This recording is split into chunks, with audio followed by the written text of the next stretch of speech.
Good morning. Santa Muerte tip. If you want energy for the day, first and foremost, anything that you put on your altar is representative of what you want in your life, just in case you didn't know that.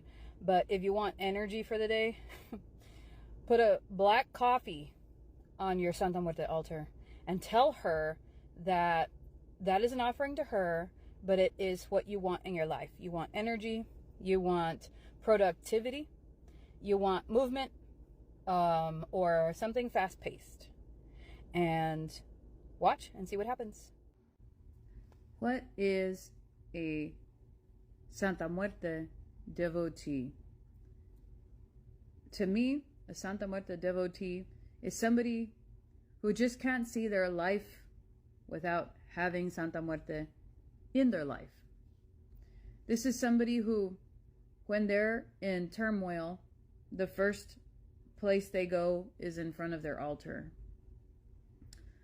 When they're starting to feel sick, it's the first thing they think to do is to pray to her. When something wonderful happens in their life, she's the first one that they thank. When life brings them doubt or question, she's the first one that they go to. When they picture their life 10, 15 years from now, she's going to be among the first images that pops in their head. That's what I think, in a nutshell, a Santa Muerte devotee is. The reason that I bring this up is because I think that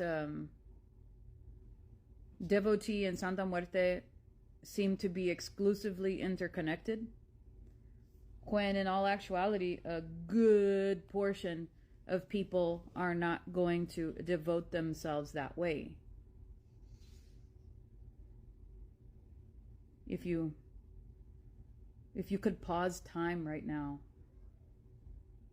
and look at all of the people that say that they are a devotee, if we could pause time and look 10 years, 15 years from now, how many of them stuck around? And I think that a big portion wouldn't, for whatever reason. Life, change of view, circumstance, whatever. And I'm not here to say anything because I see it all the time. I've actually had people tell me to take down videos on my YouTube channel because they no longer want to be associated. No, not because of me, because of her. They no longer want to be associated because they've been saved. They became an atheist.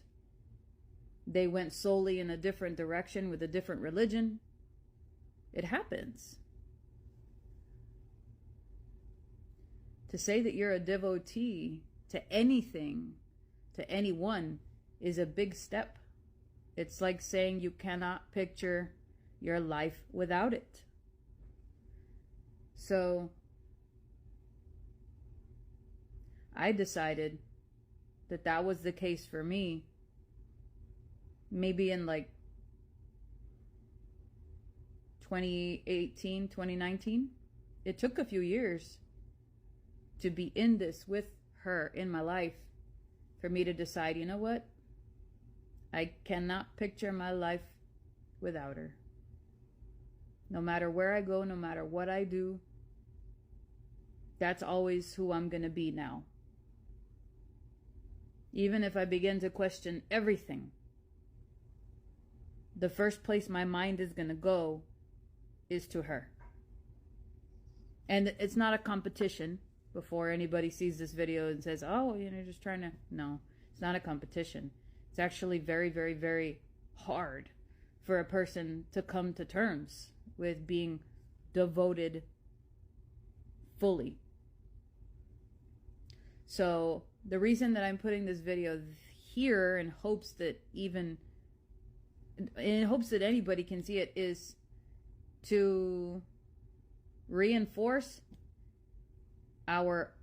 those of us that are devoted to reinforce how we feel in our hearts about Santa Muerte, and for people that are watching this that are interested, to show them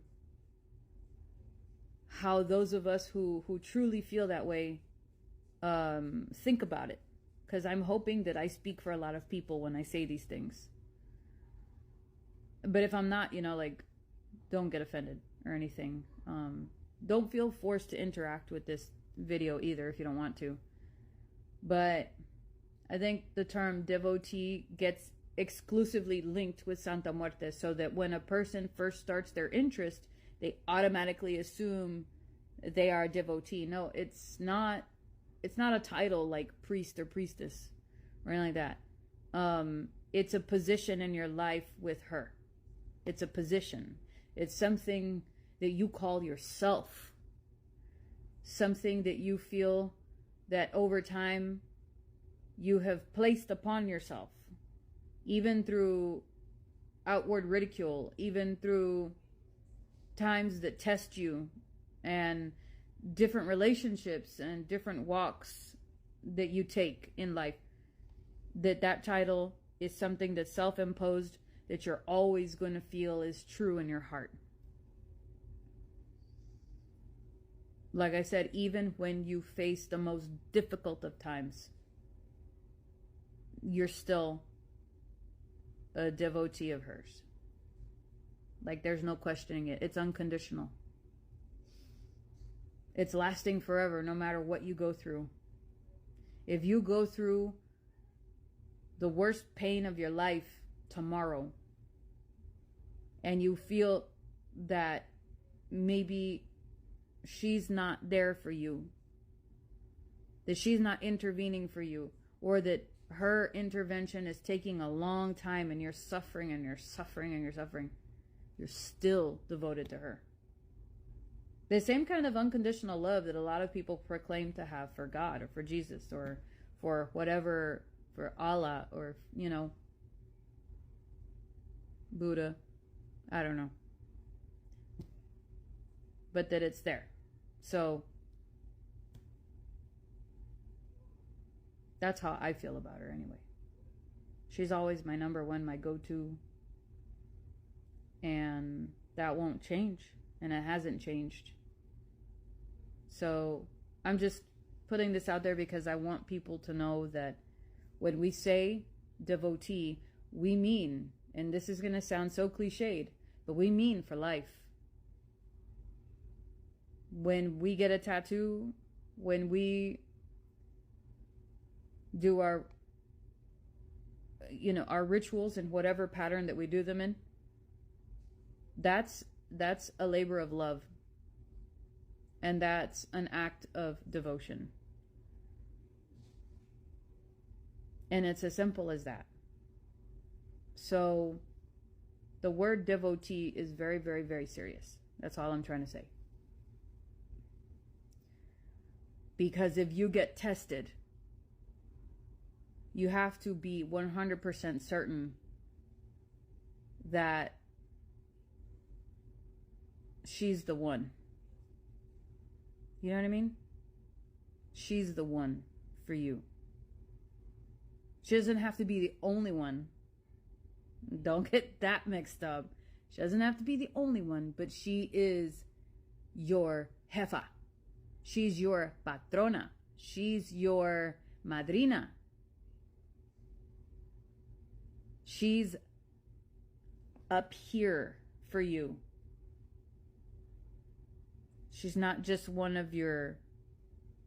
she's not just another notch in your belt, is what I'm saying. She has to be up here if you're going to call yourself a devotee. That's what I'm saying. That's all. So just think about it. There's a reason why certain things are written in books that are considered tradition. It's because people prior to us have tried everything. And the things that they tried that worked, they tried them over and over again. And they continued to work. So going back to basics, when people say one of the most important things to have on Santa Muerte's altar is a lit candle, it goes beyond just a candle for aesthetic pleasing purposes. It goes beyond just having the fire element. It brings illumination to darkness. Now, that may seem really simple, but say for example, you're having health issues, right? When you have the candles lit, it brings illumination to the darkness of your sickness. It opens up opportunity for you to feel better, especially when you're asking Santa Muerte to intervene for you. If you're having trouble with money, it burns away the obstacles that are getting in your way of wealth. You know, it goes far beyond just being aesthetically pleasing. It goes far beyond just looking witchy.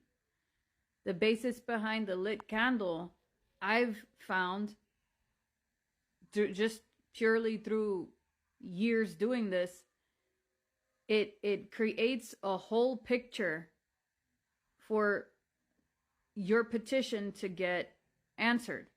It's an element that's involved in a whole puzzle piece, you know, and it's not just as simple as involving all the natural elements like earth, air, fire, water, and spirit. It's not just as simple as that, although that is a big key component. It's highly symbolic of having the ability to illuminate a situation that is dark. And that sounds simple, but really think about it. If you're suffering with addiction, it burns away the darkness being your addiction. If you're fighting with someone, it serves as you either attaining information, fire, knowledge, to get rid of the darkness that is your enemies, or it opens you up through illumination to learn how to fight your enemies better. You know, so there's many different ways that you can understand the purpose of having the candle lit. Of course, in these modern times, you want to, of course, be careful, you know, and practice fire safety. But see, like I have these lit on a tile floor and there's nothing necessarily around them that's going to burn anything. So, you know, they serve a lot of purpose. And you know me, I'd like to try things out just to be certain about things. And this is one thing that I have become certain of. And rather than just having it spoon fed to me and just, you know, like the way every person has to learn that's hard-headed, you know, I've gone months without lighting candles and just having that light right there, or having a light, and it's having an electronic light seems to do like a mediocre job, but it's almost like it's synthetic. And it seems like the true illumination comes from the actual fire element. You know? It serves as the natural light. And there's really no other way to explain it unless you experience it yourself. So, going back to basics, that's one thing that I've learned, that the more you have it by the altar or around the altar, it doesn't matter if it's a tea light, a 7-day, a pillar, a votive candle, it doesn't matter. So long as the fire element is there, it provides a light to burn away whatever you're considering darkness. And darkness like in a bad way, like darkness, the things that are keeping you from progressing forward. So, just, you know, wanted to share that.